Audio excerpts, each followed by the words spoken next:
সবাই মিলে আমরা ক্যাম্পাসটা করবো। এখানে কোনো দলের এজেন্ডা সার্ভ করার জন্য ডাকসু আসে নাই, আমার দলের এজেন্ডা সার্ভ করার জন্য ডাকসু হয় নাই। আজকে যেই আয়োজনটি আপনারা দেখতে পাচ্ছেন, অর্থাৎ নারী শিক্ষার্থীদের জন্য যে প্রয়োজনীয় যেই ভেন্ডিং মেশিন, সেই মেশিনটা আমরা 5টি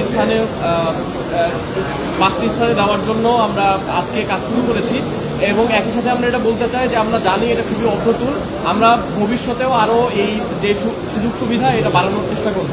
এবং একই সাথে আপনারা জানেন যে আমাদের যে ইশতেহার ছিল, ডাকসু নির্বাচনের যে ইশতেহার ছিল, সেটার 25 নম্বর ইশতেহারে আমরা স্পষ্ট উল্লেখ করেছিলাম যে একাডেমিক ভবনগুলোতে যে এই ধরনের যে ফ্যাসিলিটিগুলো নেই, সেই ফ্যাসিলিটিগুলো বাড়ানোর জন্য আমরা চেষ্টা করব এবং আমাদের এই কার্যক্রমগুলো চলতে থাকবে। এবং এইটার মাধ্যমে আমরা শিক্ষার্থীদের জানাতে চাই যে তাদের যে কোনো সমস্যায় আমরা তাদের পাশে থাকবো ইনশাআল্লাহ। ডাকসুর জায়গা থেকে আমরা কোনো দলীয় বিবেচনা করি না। এখানে শিবির, ছাত্রদল, বাম সংগঠন, বাকচাষ সবাই শিক্ষার্থী হিসেবে প্রত্যেকের সহযোগিতা আমাদের দরকার, প্রত্যেকের পর্যালোচনা আমাদের দরকার, পরামর্শ দরকার, অভিযোগ দরকার।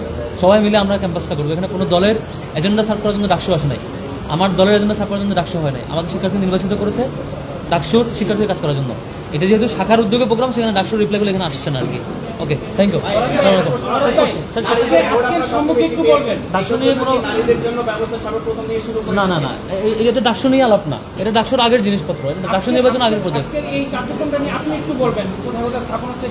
এটা হয়ে গেছে, যা বলা হয়েছে। থ্যাংক ইউ, সালাম আলাইকুম।